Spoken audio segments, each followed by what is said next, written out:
दोस्तों, आज हम इस वीडियो में जानेंगे कि माँ नर्मदा, जी दोस्तों, माँ नर्मदा उल्टी क्यों बहती हैं। माँ नर्मदा कहते हैं, नर्मदा ने अपने प्रेमी सोनभद्र से धोखा खाने के बाद आजीवन कुंवारी रहने का फैसला किया। लेकिन क्या सचमुच वह गुस्से की आग में चिर कुंवारी बनी रही, या फिर प्रेमी सोनभद्र को दंडित करने का यही बेहतर उपाय लगा कि आत्मनिर्वासन की पीड़ा को पीते हुए स्वयं पर ही आघात किया जाए। नर्मदा की प्रेम कथा लोकगीतों और लोक कथाओं में अलग अलग मिलती है, लेकिन हर कथा का अंत कमोबेश वहीं की सोनभद्र के नर्मदा की दासी जुहिला के साथ संबंधों के चलते नर्मदा ने अपना मुंह मोड़ लिया और उल्टी दिशा में चल पड़ी। सत्य और कथ्य का मिलन देखिए दोस्तों कि नर्मदा नदी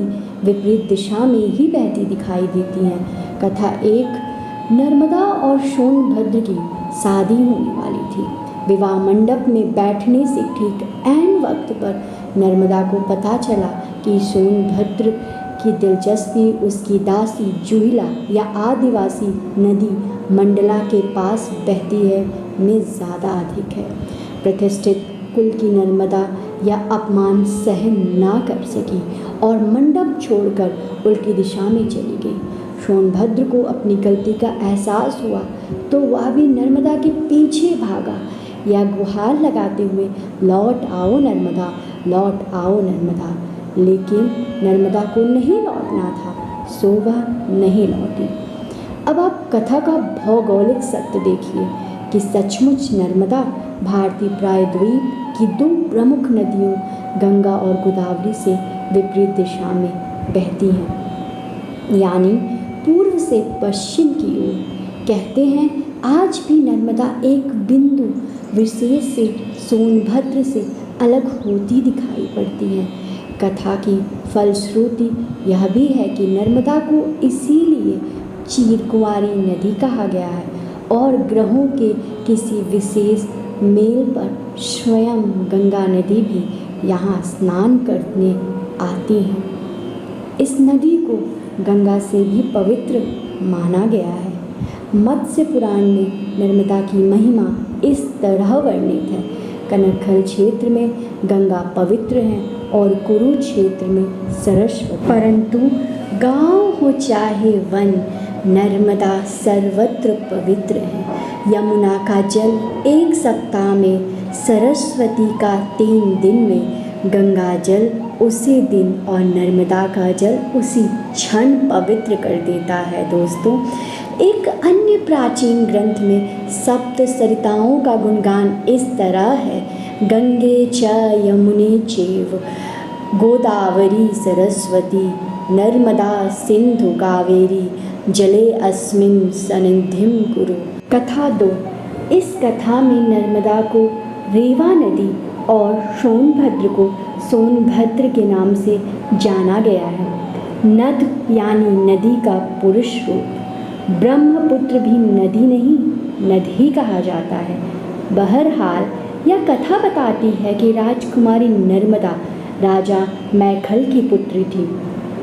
राजा मैखल ने अपनी अत्यंत रूपसी पुत्री के लिए यह तय किया कि जो राजकुमार गुलबकावली के दुर्लभ पुष्प उनकी पुत्री के लिए लाएगा, वे अपनी पुत्री का विवाह उसी के साथ संपन्न करेंगे। राजकुमार सोनभद्र गुलबकावली के फूल ले आए, अतः उनसे राजकुमारी नर्मदा का विवाह तय हुआ।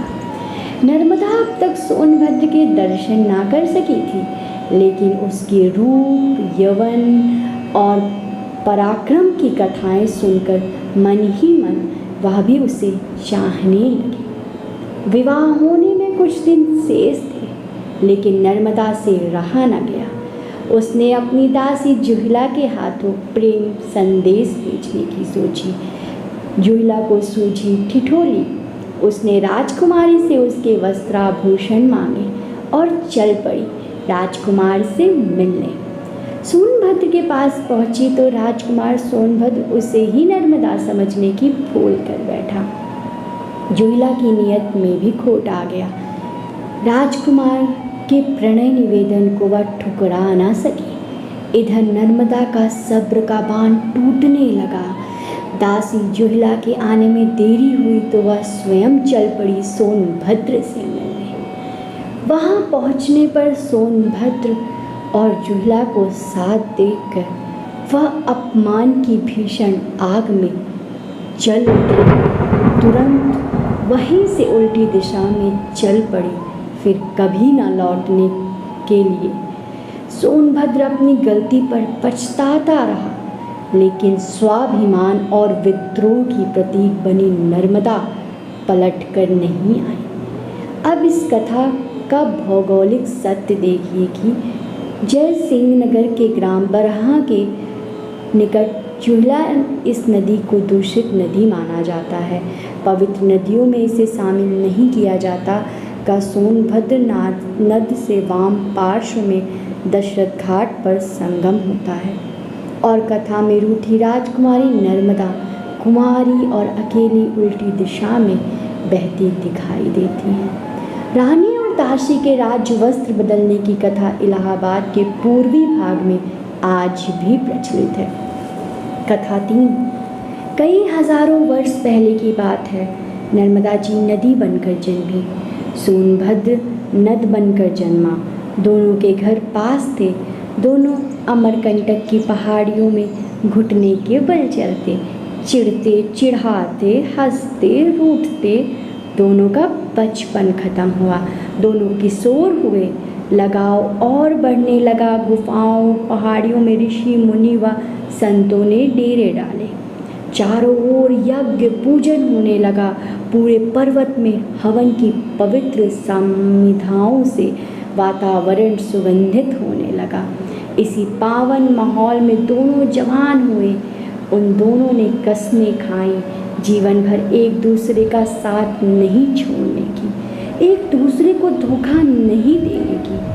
एक दिन अचानक रास्ते में सोनभद्र ने सामने नर्मदा की सखी जुहिला नदी आधम की 16 श्रृंगार किए हुए वन का सौंदर्य लिए वह भी नव युवती थी। उसने अपने अदाओं से सोनभद्र को भी मोह लिया।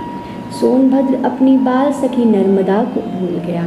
जुहिला को भी अपनी सखी के प्यार पर डोरे डालते लाज ना आई। नर्मदा ने बहुत कोशिश की सोनभद्र को समझाने की, लेकिन सोनभद्र तो जैसे जुहिला के लिए बावरा हो गया था। नर्मदा ने किसी ऐसे ही असहनीय क्षण में निर्णय लिया कि ऐसे धोखेबाज के साथ से अच्छा है इसे छोड़कर चल देना। कहते हैं तभी से नर्मदा ने अपनी दिशा बदल ली।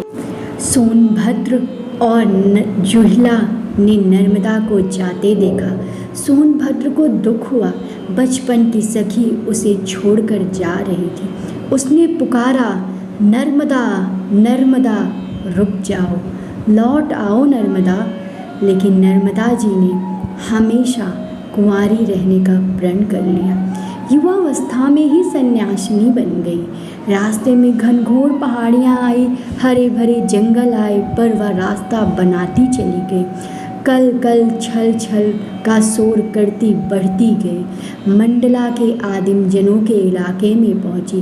कहते हैं आज भी नर्मदा की परिक्रमा में कहीं कहीं नर्मदा का करुण विलाप सुनाई पड़ता है।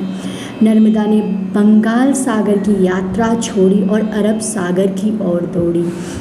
भौगोलिक तथ्य देखिए कि हमारे देश की सभी बड़ी नदियाँ बंगाल सागर में मिलती हैं, लेकिन गुस्से के कारण नर्मदा अरब सागर में समा गई।